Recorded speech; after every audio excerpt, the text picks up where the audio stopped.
Welcome to మన TV. తహసీల్దార్ కార్యాలయం సిబ్బంది అందరి సహకారంతో ప్రజలకు సేవలు అందించాలి. తహసీల్దార్ ఆంజనేయులు పేర్కొన్నారు. శనివారం మండల పరిషత్ సమావేశ భవనం నందు ఏర్పాటు చేసిన ఆత్మీయ వీడ్కోలు కార్యక్రమానికి ముఖ్య అతిథిగా ఎంపీపీ గొల్ల కేసన్న, మండల వైసీపీ నాయకులు BR Basireddy, municipal vice chairman Nazir Ahmed, town bank chairman UK Rajasekhar, Waqf board జిల్లా ఉపాధ్యక్షులు రియాజ్, కౌన్సిలర్ అమానుల్లా, గ్రామ సర్పంచ్ కోటకొండ రంగస్వామి, వైసీపీ నాయకులు కోటెకల్లు లక్ష్మణ, డిప్యూటీ తహసీల్దార్ శ్రీదేవి, డిప్యూటీ ఎన్నికల తహసీల్దార్ గురురాజారావు, విఆర్ఓలు హాజరై తహసీల్దార్ ఆంజనేయులను సన్మాన కార్యక్రమం నిర్వహించారు. ఈ సందర్భంగా తహసీల్దార్ మాట్లాడుతూ అతి కొద్ది కాలంలోనే 3 గ్రామాల్లో 30 రోజుల్లో రీసర్వేలు జరిగితే తహసీల్దార్ గా ప్రతి ఒక్కరికి జవాబుదారీగా పనిచేయాలన్నారు. 8 నెలల కాలంలో సంతృప్తినిచ్చిందని అన్నారు. మరోసారి అవకాశం ఇస్తే ఈ సేవలు చేసుకుంటానన్నారు. ఈ కార్యక్రమంలో విఆర్ఓలు, ప్రతినిధులు, సిబ్బంది తదితరులు పాల్గొన్నారు. ఎందుకంటే ఏదైనా లా అండ్ ఆర్డర్ ప్రాబ్లం వచ్చిందంటే, ఎక్కడైనా కానీ లా అండ్ ఆర్డర్ ప్రాబ్లం వచ్చిందంటే పోలీసు వాళ్ళు ఉండాలా, రెవెన్యూ వాళ్ళు. ఆ రోజు పండగ అయ్యాలి, సెలవు అంటే కూడా ఫోన్ చేస్తే వెంటనే అటెండ్ కావాలి, ఎస్పీ ఫోన్ చేస్తే అటెండ్ కావాలి. అంటే అంత ఇబ్బందికరమైన జాబ్. రెవెన్యూ దాంట్లో ఎక్కడో సచివాలయంలో పనిచేసి మరి ఇక్కడికి వచ్చి మన మండల రెవెన్యూ ఆఫీసర్లో పనిచేసినటువంటి ఆంజనేయులు గారికి, ఎందుకంటే ఎంఆర్ఓ అయితే మండల రెవెన్యూ ఆఫీసర్ అంటే రూల్ పొజిషన్ తెలిసింది. రూల్ పొజిషన్ వెళ్ళకపోతే ఎవరో వచ్చి ఏదో దబాయిస్తే కూడా చెప్పలేదు, సమాధానం వారికి రూల్ పొజిషన్ 100% తెలుసు. ఎందుకంటే నేను ఏదైనా పని మీద వస్తూ ఉంటాను కదా, ప్రతి ఒక్కరి రూల్ పొజిషన్తో ప్రతి పని. అంటే రేపు పొద్దున ఎవరైనా దాని మీద దండయాత్ర చేస్తారేమో, ఎవరైనా కానీ ఉంటారు కదా, అది మనకు దొరకకూడదు. వాళ్ళకి ప్రతి ఒక్కటి క్లీన్గా ఉండాలి, రూల్ పొజిషన్ మాదిరిగా ఆ ఫైల్ పర్ఫెక్ట్గా ఉండాలని చెప్పి ఆ ఫైల్ పర్ఫెక్ట్గా పనిచేసి ఎవరికైనా కానీ పని అప్పగించేటువంటి వ్యక్తి మన ఎంఆర్ఓ ఆంజనేయులు గారు. అలాగే ఈ కార్యక్రమానికి ఈరోజు వెళ్తున్నటువంటి సార్ రాజేష్ సార్ గారికి, ఎంఆర్ఓ గారికి, town bank chairman UK Rajasekhar గారికి, జిల్లా Waqf board vice chairman Riyaz Ahmed గారికి, అలాగే మా కౌన్సిలర్ అమానుల్లా గారికి, సర్పంచ్ మన కడిగల్ల రంగస్వామి గారికి, కోటెకల్ లక్ష్మణ గారికి, అందరి పెద్దగా ధన్యవాదాలు తెలియజేసుకుంటున్నా. ఇప్పుడు వరకు మనకు వచ్చిన రోజు తక్కువ రోజుల్లో వచ్చినాడు, తక్కువ రోజుల్లో ఎక్కువ మందిని సంపాదించినాడు సార్. ఈ తక్కువ సమయంలో ఎక్కువ మందిని సంపాదించున్నాడు కాబట్టి ఆయన పనితనం ఎలా ఉందో మన కళ్ళెదురుగా కనబడుతుంది. కాబట్టి మేము అడిగిన పని ఏదైనా కానీ సారు మాకు ఇప్పటివరకు చేసి పెట్టారు. సార్ వెళ్తారని మనకు పడలేదు. మా పెద్ద ఆయన బసిరెడ్డి గారు చెప్పినట్టు మరి 4 నెలల తర్వాత సార్ వచ్చి మన పెండింగ్ పనులు ఏమున్నాయో చేస్తారు. అలాగే సారు అన్ని రూల్స్ పోషన్ బాగా తెలుసు. సార్కు ఆర్డీఓ అవకాశం కూడా వస్తుందని ఇప్పుడు సెలవు తీసుకుంటాం. Thank you sir. గౌరవనీయులు ఎమ్మెల్యేలు, శాసనసభ్యులైనటువంటి చెన్నకేశ్వర రెడ్డి గారిని గుర్తు చేసుకుంటూ ఇక్కడికి ఇచ్చేసినటువంటి పెద్దలందరికీ, బసిరెడ్డి గారికి, అలాగే టౌన్ బ్యాంక్ చైర్మన్ గారికి, రియాజ్ గారికి, తర్వాత రఫీ గారికి, పట్టేదారుకు, తర్వాత municipal chairman vice chairman Nazir Ahmed గారికి, ఒక వృత్తిలో ఉండి ప్రజలకు సేవ చేసే అవకాశం ఉన్నప్పుడు ప్రజలకు సేవ చేయడానికి తగిన నైపుణ్యత నువ్వు సంపాదించుకోవాలి. ఖచ్చితంగా అన్నిసార్లు అందరూ కాపాడలేదు. ఎంత బ్యాక్గ్రౌండ్ ఉన్నా నిజం నేను మాట్లాడుతున్నాను, నీ పనితనమే నిన్ను కాపాడు. ఏమీ లేనటువంటి ఒక మారుమూల పల్లెటూరు నుంచి మన ఎమ్మెల్యేల నుంచే, మన బోనేల నుంచి పనిచేస్తే నేను సెక్రటరియట్ స్థాయికి వెళ్ళాను. అక్కడికి వెళ్తే ఫర్ ఎగ్జాంపుల్ నేను సామాన్య రైతు బిడ్డను, మనలాగే ఇక్కడ నుంచి పోయిన బిడ్డను. అక్కడ ఉండే వాళ్ళంతా డిప్యూటీ కలెక్టర్ గారు చనిపోతే వాళ్ళ అబ్బాయికి జాబ్ వచ్చిన వాళ్ళు, సివిల్ సర్వీసెస్ అంటే ఐఏఎస్ కలెక్టర్ కోసం చదువుతూ కలెక్టర్ పోస్ట్ రాకపోతే డిప్యూటీ తహసీల్దార్ గాను అక్కడ సెక్రటేరియట్లో జాబ్ వచ్చిన వాళ్ళు.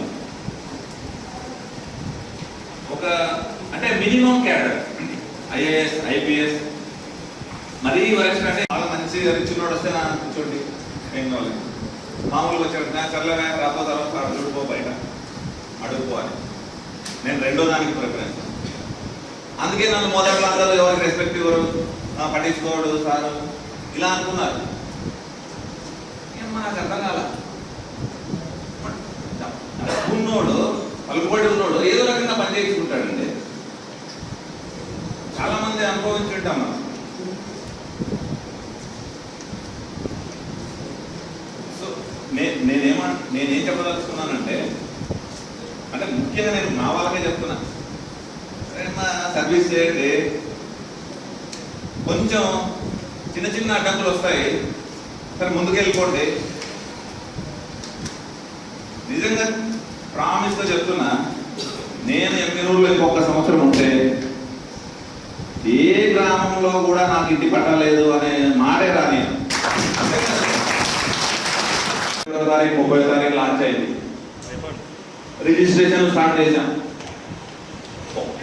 ఒక్కటే ఒక నెలలో చాలా సంతృప్తినిచ్చే విషయం, బనవాసిలో 2015 నుంచి ఉండే సమస్యను, కోర్టు సమస్యను చేరించి పాత పట్టాలు ఉంటే అవి కాదని చెప్పేసి లెటర్ల మీద లెటర్లు రాసి కలెక్టర్ గారిని ఒప్పించి కొత్త పట్టాలు తెప్పించి అన్ని డిస్ట్రిబ్యూట్ చేయించేసి రిజిస్ట్రేషన్ స్టార్ట్ చేస్తాం.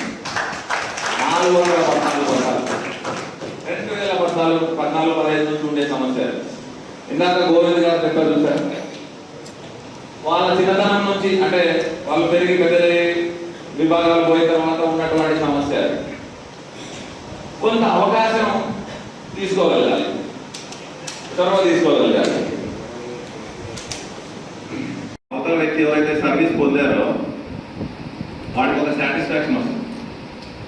అంటే ఈ మధ్యలో ఒక ఫ్రెండ్ ఉన్నాడు నాకు, వాడు చెప్పింది ఏంటంటే, ఎందుకురా ఇలా తయారయ్యో గాడిదా అంటే, నేను 10వ తరగతిలోనో 8వ తరగతిలోనో రెవెన్యూ ఆఫీస్కు క్యాస్ట్ సర్టిఫికేట్స్ కోసం తిరిగి నెల రోజులు దీనమ్మ నాకు చదవద్దు ఏమొద్దని పాడేసి పని చేయడానికి వెళ్ళాడు.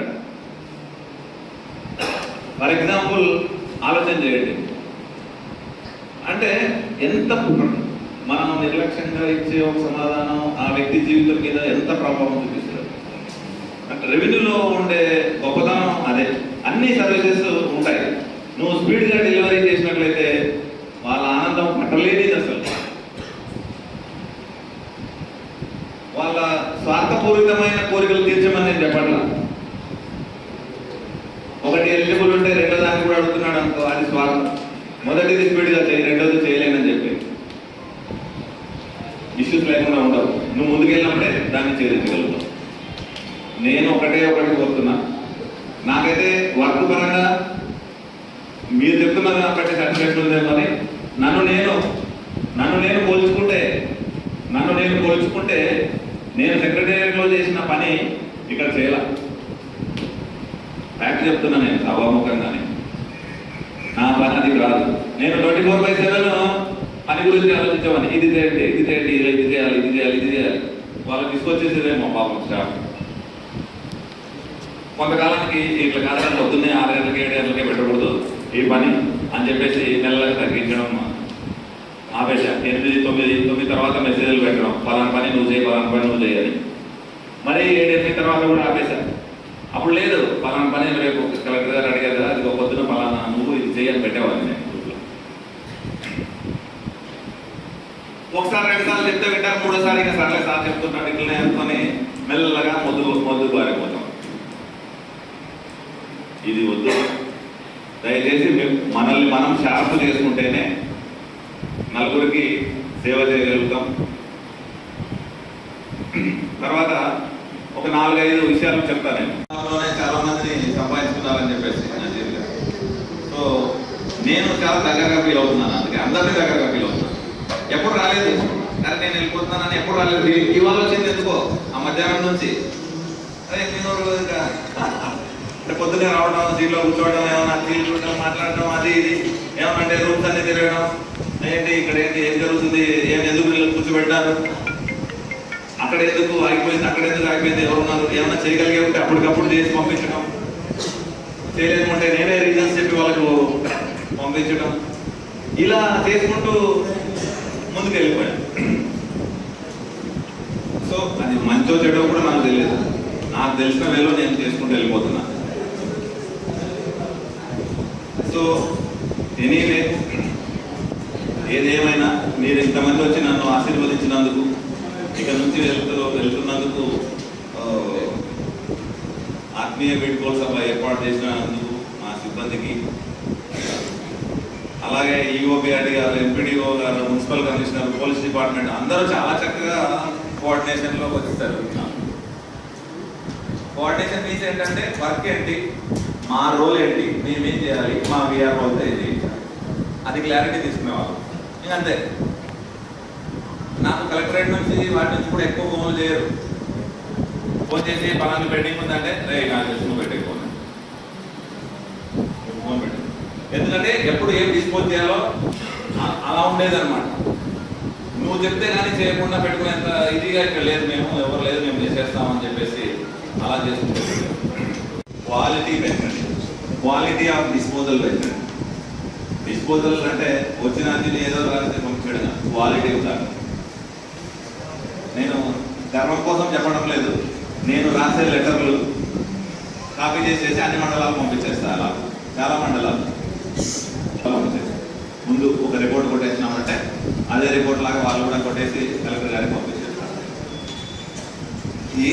ఎందుకు అంటే వర్క్ లోడ్ ఎక్కువగా ఉండడం వల్ల. అందరూ నాలెడ్జ్ పీపులే, మనం నాలెడ్జ్ అని చెప్పండి, అందరూ నాలెడ్జ్ పీపులే. బట్ టైం లేక ఇంకొకటి ఉంది కదా మోడల్, ఈ మోడల్లో చేసేయండి, అలా ముందుకు వెళ్ళిపోతుంది.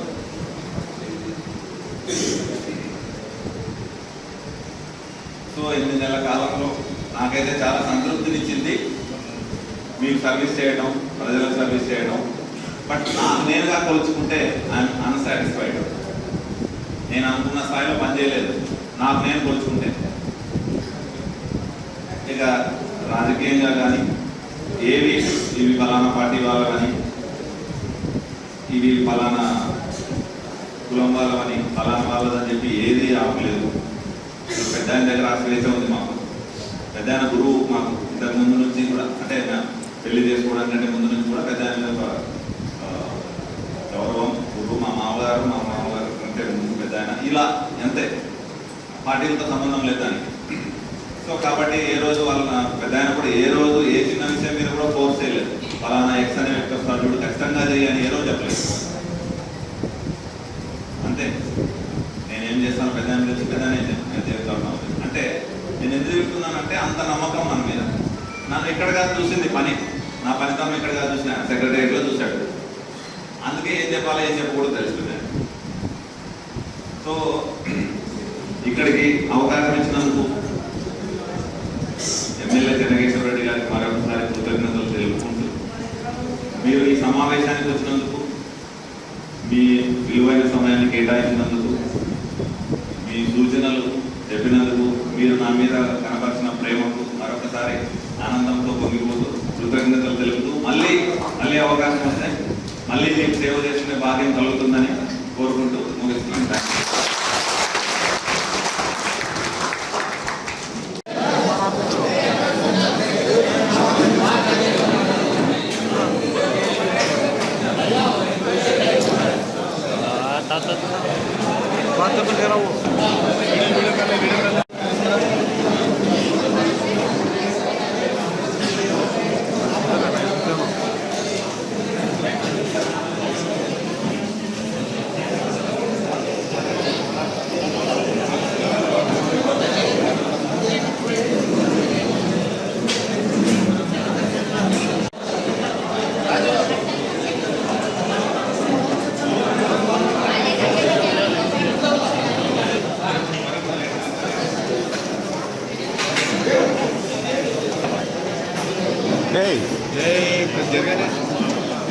మేడం మేడం మేడం మేడం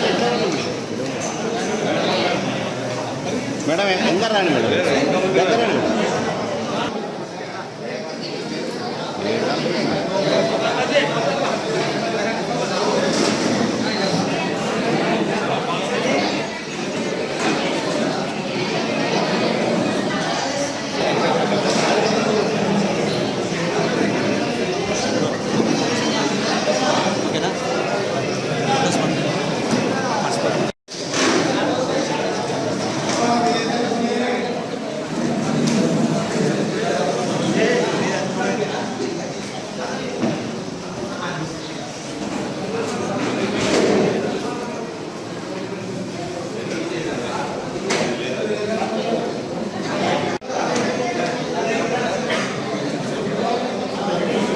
తలకాయ ఎక్కడ చెప్తాడు సార్